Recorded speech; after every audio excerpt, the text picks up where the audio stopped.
Samahan niyo akong magpasahod. Ang sweldo nila ay 43,050. Kompleto na ang pasahod. Bago magpasahod, i-check mo muna kung nagawa ba nila yung kailangan nila magawa sa araw na to. Ano? Ba't ako mag-check? Kaliwaan! Nagawa mo ba ang trabaho mo? Ito ang sweldo mo. Sandali ha. May checkin ako ha. Nelson, hanapin mo yung hollow block. Kulang ng isa. Oh, kuya. Ba't ang pala? Nakabaon. Oh, nawawala yung tornilyo. Oh, yung simento kulang. Binulsan nyo ba? Ay, smile muna. Hello! Ngayon mga kabagang, mag-hello ka muna. Hello mga kabagang. So ngayon mga kabagang, nandito si Ganda dahil... Kukunin ko yung sweldo ng mga tao. gusto kasi ng mga kabagang, i-update natin sila sa mga ganap sa pinapagawa mong bahay. Pati yun. Isa yun sa mga parting nangyayari tuwing linggo. Dala mo, nasa labas na yung mga Makinig ka tao. muna. Every week, nagpapasahod si Ganda. Siyempre. So ngayon, nandito ka para kubrahin ang sahod Kunin, ng mga oo. tao. Itong pagpapasahod mga kabagang, gawain talaga to ni Kuya Jason. Oo. Si Kuya Jason ngayon, sa mga oras na to, ay nasa... Australia. Ngayon, si Ganda ang magpapasahod sa mga tao. Oh, siyempre. Dali na. Ngayon, syempre, magpapasahod ka, kunin mo dun yung kaha ni Kuya. Dalian mo. Buksan mo nga. Buksan mo na ang kaha de oro. Oo, kahang kabayo. Ito ang mga listahan na masipag ilista ng kuya ko. Ngayon, ang sweldo ng mga tao ay... Alam mo ba kung magkano ang sweldo? Hindi. Di mo pala alam eh. Paano ka magpapasahod, hindi mo alam. Di ba kayo ang nakakaalam Ang sweldo nila ay ito. Nung nakaraan Sabado, 40 plus. 43,050. Kumuha ka, 43,000. Dapat lagyan mo ng barya para mahati-hati ng maayos. 43. Dito? Oo. Ano ba yan? 2, 3. 10-10 lang 10-10. 5, 10. Akin na. 10,000. 2, 3, 4, 5. Ang bagal naman ng banker na to. 8, 9, 10. 20. Kailangan dinidilaan? 2, 3, 4, 5. 25, 28, 75, 34, 35. 10 ba? Hindi ko alam. 5, 2, 7, 8, 9, 11, 12, 13, 25, 26. Ilan na to? 30. 30, Ano? 43,050. Ano dito? Para may barya. Parang wala ng pera. Ito na lang. Wala na. 9. Magkano na yan? 10,000 din? 10. Ito, hindi nagdagang ko. Okay na. 50 pesos pa. Ha? 50 pesos, 43,050. Oo. Ay, pukin Mga- ng utin labas. Puta mo.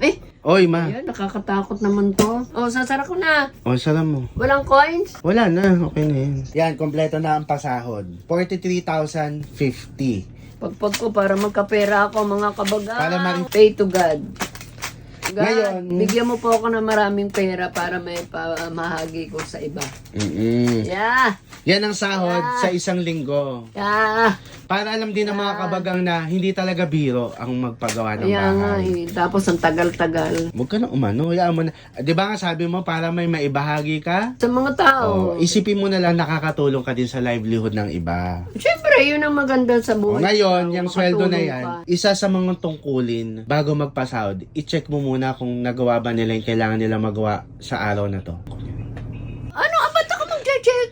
Titignan mo lang para bago mo iabot ang kaliwaan. Kumbaga, nagawa mo ba ang trabaho mo? Ito ang sweldo mo. Ganon. Gag, hindi pwede yun. Ako. Di na ba uso sa'yo ang magbiro? Napakaseryoso mo. Loloko-lokoy mo lang. Ibibigay mo yan kasi never naman natin hindi binigay. Ngayon, mga kabagang, samahan niyo akong magpasahod. Pero mag-inspect ka muna.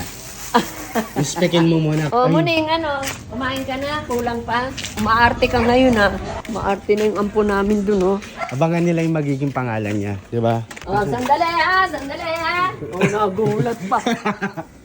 Sandali, May checkin ako, Sobrang Kung mga okay mo. gwapo nga kayo, Uy ma, wag ka na magmura. Bawal ba? Ba't nawawala isang balding buhatin? Ba't nawawala? Nelson, hanapin mo yung hollow block. Kulang ng isa. Kuya, ba't ang pala? Nakabaon. Yung simento, kulang. Kulang ng kalating supot. Binulsan nyo ba? Puta na. Kulang-kulang Teka, sandali Pintulas pa ako.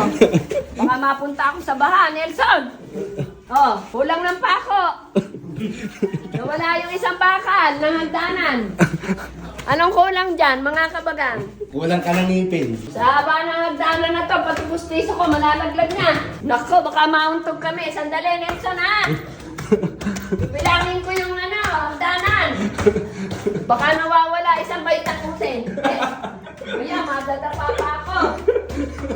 Oh, cheche ko muna. Baka kulang ng pako yung bakal. Oh, nawawala yung tornilyo. Aba, mga kabagang, ang bahay ng pusa at aso ko pinagaganda ni Bunso. Oh, parang kulang ang bakal. Checkin mo. Mga kabagang, checkin muna namin bago magpasahod. Bakal. Hindi ko alam kung ilan ito, pero parang kulang. Ayos ba yan? Hindi umulan, pero may baha. Ano kaya yung gagawin dito? Ayan na yung bagong nilalagay. Oh. Okay naman. Oh, sa baba naman. Sa second floor. Oh, walang kulang, walang kulang. Oo. Tayo lang ang kulang-kulang. Dandahan. Buta. Dandahan. Magre-rimborak.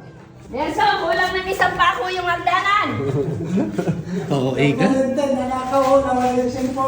Ah, kulang ng ano? Ano, may nanakaw po?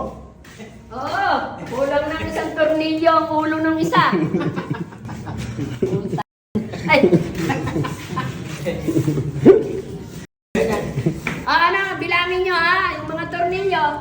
Ang utak nyo ha. Nelson, bilangin nyo ang utak nyo ha. Baka mabawasan. Oo. Ayan na.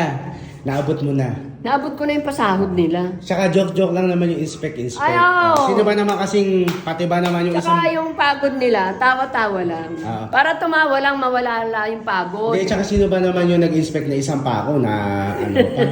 Ano namang feeling? Kasi ngayon nakapagpasahod ka. Oo. O, anong pakiramdam sa loob mo? Nagpasahod ako, natutuwa ako. Kasi nakangiti yung mga nagtatrabaho. Oo, Ibig syempre, sabihin, kung yung pagod nila sa loob ng isang linggo, may sasahurin para sa pamilya. Nabigyan mo sila ng livelihood. Yeah. Para sa pamilya yan. O, kayong mga nagtatrabaho, para sa pamilya, hindi para sa alak at saka sa ano. Kapag ikaw ay mismong sumasalamuha sa kanila, Oo. talagang yung respeto mo ay sobrang tataas. Talaga. Kasi hindi biro ang ginagawa nila. Hindi, di ba? hindi biro. Yun nga lang. Mahirap talagang maging construction. Kasi si Papa di ba? Lalayo, Mahirap, oh. lalayo pa ba tayo mga kabagang, ang tatay ko po ay Naranasan dating niyang mag-contract. construction. Oo. Isa siya sa mga naging construction worker sa Kaya Araneta. mababa ang loob niya sa mga naggagawa. Kaya siya ay bida-bida. Mga bida-bida naman. Kung napanood niyo yung pagbibida ni Papa, binibida niya yung panahon na construction worker siya. Oo, bida-bida. Kasi, di ba naging isa si Papa sa mga construction worker ng Oo, nung Hindi, unang salta niya sa Maynila. ng Araneta. Oo. Ay, Araneta ba? O Ewan farmers. ko, basta doon sa Farmers. farmers. Hindi ko lang sure kung saan siya naging construction worker, kung sa farmers o sa Araneta. Basta sa Cubao, naging janitor din siya. Hindi ko rin sure kung sa farmers or Araneta. Kayo na lang mamili. Ay, talaga. Or itanong na lang natin sa kanya mamaya.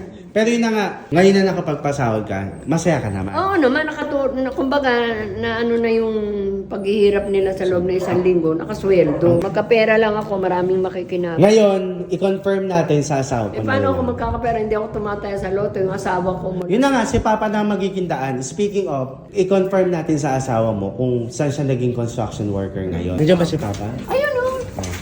Punta mo na, sugurin mo na para lang masagot. Kahit ako hindi ko maalala kung saan siya nag-construction eh. Tinatanong, saan ka nga ba nag-construction, yung unang salta mo? Ang tagal na sa farmers. Oh, Hindi, farmers. farmers, ikaw, Yung ginagawa ko farmers.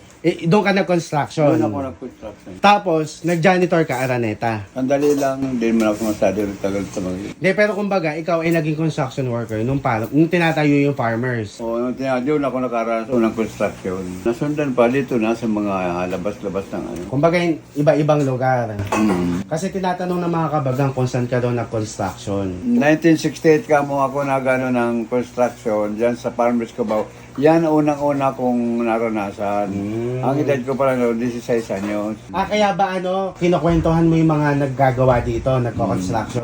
Yun yung binibida mo sa kanila. Nakaranas ako mag-construction, alam ko ang trabaho niya. So ngayon mga kabagang, alam niyo na kung bakit nitong mga panahong ginigiba hanggang sa mga oras na to, talagang nagbibida si Papa kasi nga, siya ay dating nag-construction. Oo, kaya hindi ko pinagkakailat, hindi ko kinahiyan mga trabaho ang pinagdaanan. Alam na nila kung bakit siya Nagbibida-bidaan. Kasi may ipagbibida-bida naman. Di ba? Kinikwento ko lang. Oh. Ang tunay na istorya. Kung ikaw ay, ano ka? Factory worker. Pusher?